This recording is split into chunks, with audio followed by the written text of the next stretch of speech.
Hello everyone, and welcome back to Life Single Review. I'm so grateful to have you here with us today as we continue following the touching stories of everyday people finding their way through life's challenges. I hope this video finds you in good health and high spirits. To all our wonderful viewers, especially our dear friends over 60, who've been following these heartfelt journeys with us, may your day be filled with peace and joy.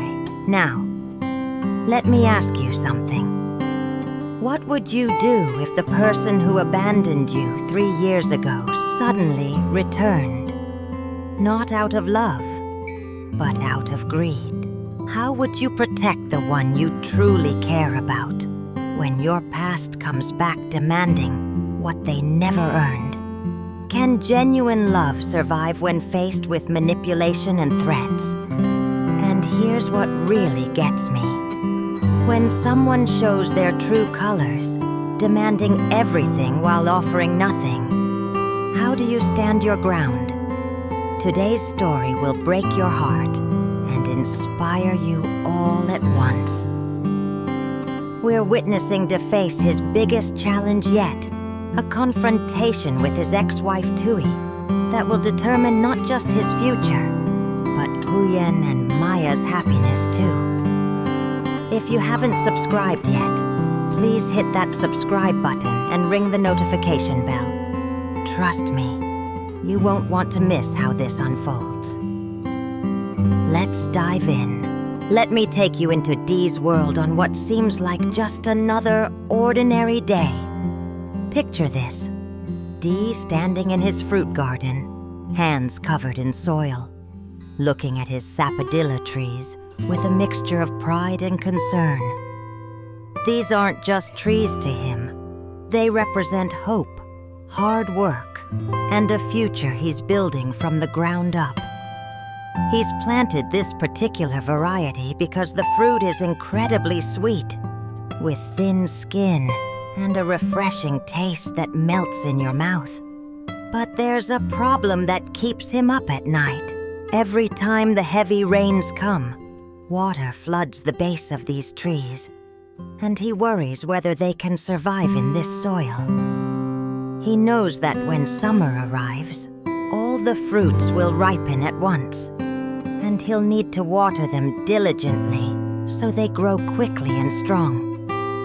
What touches my heart is how Dae thinks about little Maya even while he's working. The other day, Maya came to visit the garden and absolutely fell in love with the sapodillas.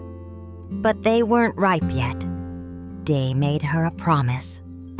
When those fruits finally ripen, he'll pick the sweetest ones just for her. Can you imagine the joy on that little girl's face? Now that the rainy season has passed, Dae's planted pumpkins in the same area, hoping they'll grow well. But here's another challenge. There are so many rats that once the fruits start growing, they eat everything. Still, Dae doesn't give up. He just says to himself, "Well, it's okay. I'll find a way to reduce the rat damage." That's the kind of determined spirit he has. Dae splits his time between the garden and his job at the mechanical workshop. It's exhausting work, but he never complains.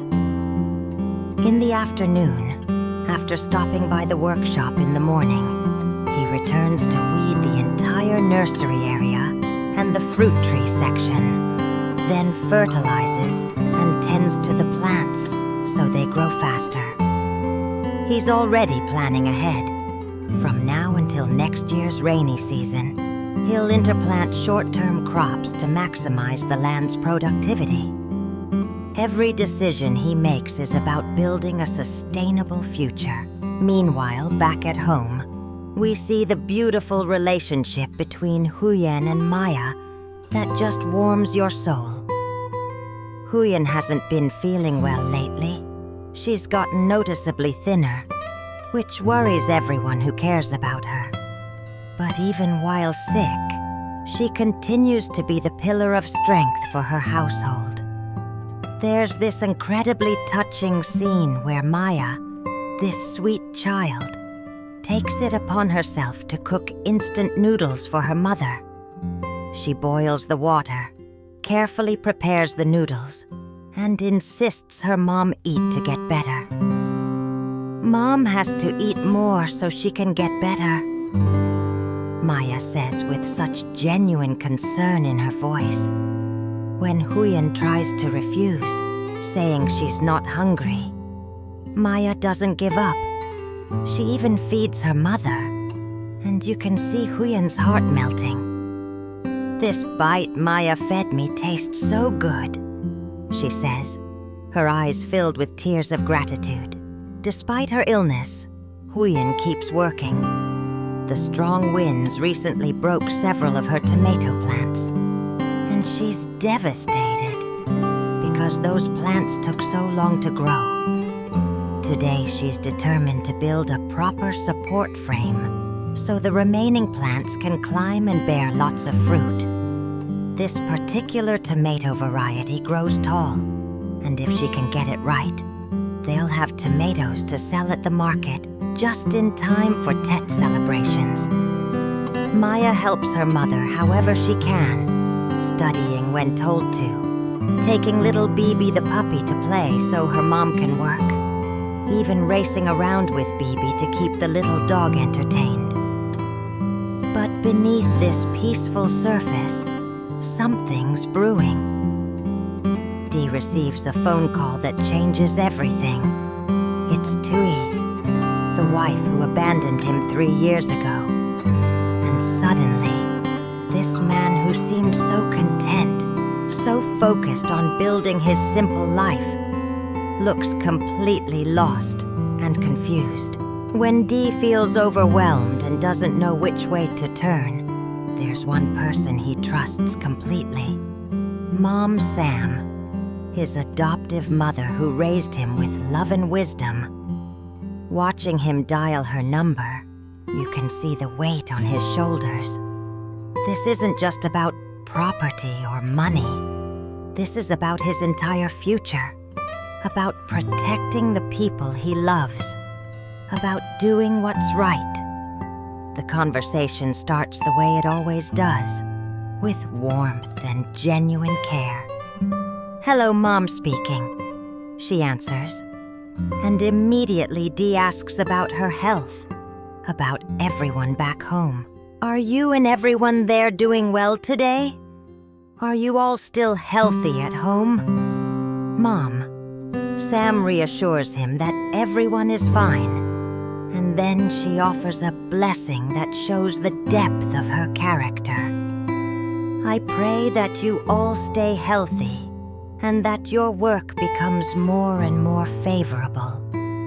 She asks about Huyen and Maya, showing that she's already accepted them as family. When Day confirms they're all healthy and Maya is going to school regularly, you can hear the relief in Mom Sam's voice. Then Day drops the news that changes everything. "Oh, Mom, Ms. Tui also just came back." There's a pause, and you can feel Mom Sam's concern through the phone. Dee explains the whole situation. He's submitted a request to the court to expedite the divorce. But Tui has returned because she heard about the land's value. There's a road project passing through their property, and the government will reclaim and compensate it. The compensation amount equals the land's actual value, which is substantial. So Tui has returned with a dual purpose: to finalize the divorce procedures, and more importantly, to claim the assets. That's why she came back this time, Day says with such sadness in his voice. Otherwise, she avoided me every time I called before. For 3 years, this woman wouldn't even answer his calls. But the moment money is involved, she comes running. Day admits he's already met with Tui, and he's terrified about what the court might decide. In court, they will consider giving her a portion of the assets, he says, his voice shaking. I agree to let the court divide everything according to the law. Since that land is still under both my name and hers, the court will probably split it in half. I'm so confused and don't know what to do. This is where Mom Sam's wisdom truly shines. She takes a deep breath and explains the legal reality that Dee needs to understand. Here's what I think, she begins, her voice steady and reassuring. That land originally belonged to your grandparents. You're the one who inherited it. During your marriage with Tui, there were no shared assets and no children. That land is ancestral property handed down from your grandparents. She emphasizes this point because it's crucial. This isn't marital property that was acquired during their marriage. This is family inheritance, passed down through generations. Mom, Sam continues with even more conviction. The law is very fair. They won't make a wrong judgment, so don't worry. When you go to court, remember to clearly state that this land was gifted by your grandparents, not marital property. The house you're living in now is also the one your grandparents left behind. Your marriage with her has no children, so according to family law, she has no rights to that piece of land. Her voice becomes firmer as she addresses the moral aspect. In my opinion, since she left you to follow another man, she has no right to enjoy any benefits. Then comes a revelation that adds another layer of complexity. Mom Sam reminds Dee that according to the law, that land also belongs partly to her because her name is still on the household registration back in their hometown. If the court considers her rights as well, the land might need to be divided into 3 parts, not just 2. Will Tui agree to that? Probably not. But once the court rules, she won't be able to refuse. Mom Sam's final advice is simple but powerful. When you go to court, just present everything truthfully. I believe the court will judge fairly and protect our family's rights. I trust the court and the law, so don't worry, okay? Dee thanks her profusely, asking her to take care of herself. Mom, Sam sends her regards to Huyen's family and expresses hope that one day soon she can return home so they can all be reunited. After hanging up, Dee sits there processing everything, worry written all over his face. He knows the legal path forward, but he also knows that Tui won't make this easy. The phone rings again, and Dee's heart sinks when he sees it's Tui calling. She wants to meet him directly, in person, before the court date. Dee's working at the mechanical workshop, trying to focus on his job, but she's insistent. What? You want to meet me directly? Just say what you need. I'm working today, he protests. But Tui won't take no for an answer. They need to talk in person, she says. Dee tries to reason with her. Right now, all that's left between us is waiting for the court date to settle the divorce.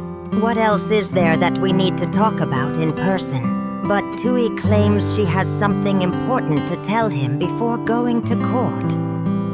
Reluctantly, Dee agrees to meet her at the drink stall where she's waiting.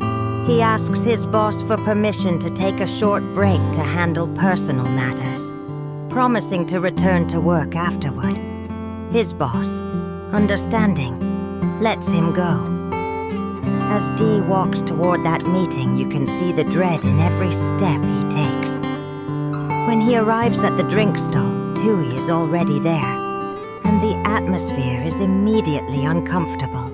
She tries to act casual, even intimate, suggesting they sit closer together. It's been a long time since we last sat next to each other.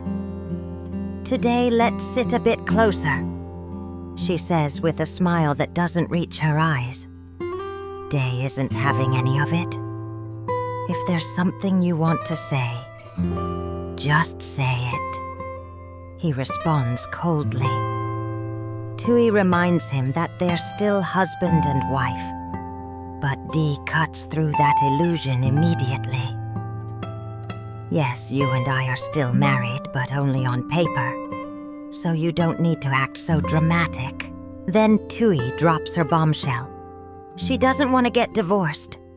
When Dee asks what more she could possibly want, she reveals her true colors in the most disgusting way. She starts insulting Huyen, calling her just a poor, miserable woman who's clinging to Dee because of his land. She's just acting, trying to take advantage of you. A man as easy to manipulate as you. I know you too well, Tui says with such contempt. This is where we see Dee's true character shine through. He doesn't back down for a second. Don't insult others like that. Huyen is kind and decent. Nothing like you, he fires back. But Tui won't stop. She accuses Huyen of being greedy, of pretending to love Dee just to get her hands on that property. And this is when Day really lets her have it. His voice shaking with emotion, he defends the woman he truly loves. Huyen has never been greedy or calculating about my property. You left me for 3 years, and now you're only back because of that land. Don't project your own greed onto Huyen. Thui's response reveals exactly who she is. I just want to take back what belongs to me. What's wrong with that? Honestly, seeing you two makes me sick. Dee warns her in no uncertain terms. You're too much. What are you trying to do? I'm warning you. From now on, you are not allowed to go to Huyen's house. I forbid you from touching her. As for matters between you and me, the court will handle them. When Tui asks if he really defends Huyen to this extent, Day doesn't hesitate. You're wrong. Huyen is not that kind of person. She knows how to love. She knows how to share, to appreciate, to care for me. Completely unlike you. You abandoned me to run after another man. You have no right to talk to me in that tone. You're completely in the wrong. Then comes Tui's ultimatum, and it's breathtaking in its audacity. If you and that woman get together, then you must transfer the ownership of that land to me. If you want to live peacefully with her, then give me full ownership of that land. Day is stunned by her greed. Even though that land is in both our names, we haven't been husband and wife for 3 years. What right do you have to demand the whole piece of land? But Tui doesn't care about rights or fairness. She repeats her demand, and then adds insult to injury by saying Day can't compare himself to her, that he can never surpass her. Day turns it right back on her with words that cut to the bone. Even now you still want to compete with others. You can't compare yourself to Huyen. You can't surpass her, because Huyen has things that you don't. She has kindness, forgiveness, gentleness, and she's not greedy like you. You don't even have the right to compare yourself to Huyen. Thui issues her final threat. Anyway, I'll repeat it. If you give me that land, the divorce process will go smoothly. But if not, then don't even dream. Dee cuts her off, reminding her they're going to court in a few days, and he has evidence of everything. You'll regret this, he warns. As he walks away, Dee's mind is racing. She's making things harder and harder, and he doesn't know what to do anymore. It's clear that when Tui came back, she already knew the land was set for clearance and future compensation. Everything she's doing is calculated, deliberate, and cruel. But here's where the story shows us what really matters. Dee returns home late that evening, exhausted from work and emotionally drained from the confrontation. Huyen has been waiting for him, keeping dinner warm. She already fed Maya because Dee was running late, but she waited to eat with him. When Dee finally walks through the door, little Maya runs to greet him, shouting, "Uncle Dee is home!" And even Bibi the puppy runs out excitedly.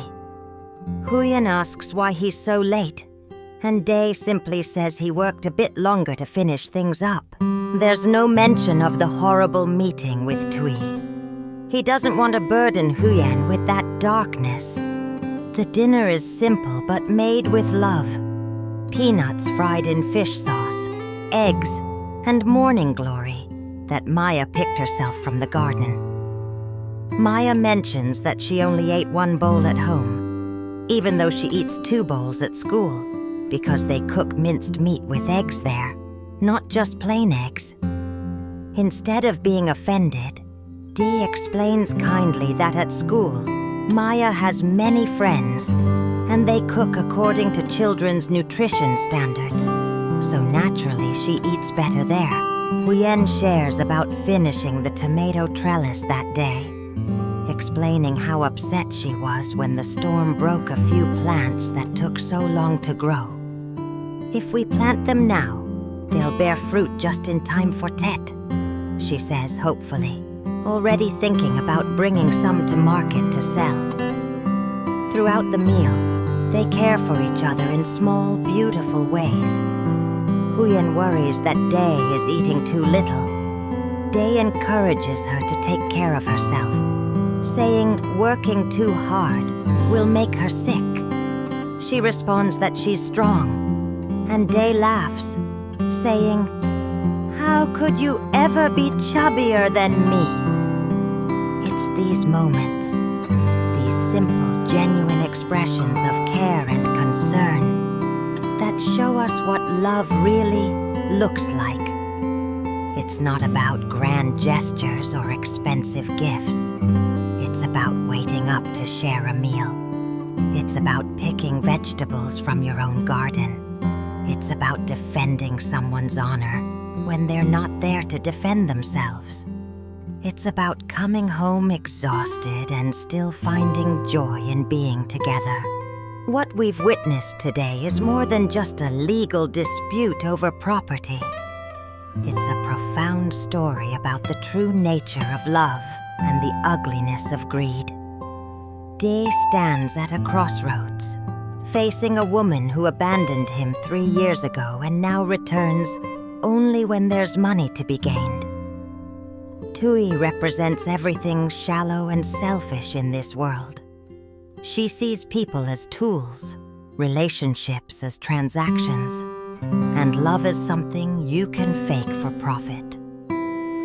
She insults Huyen without knowing her, projecting her own greed onto a woman who has shown nothing but genuine care and compassion.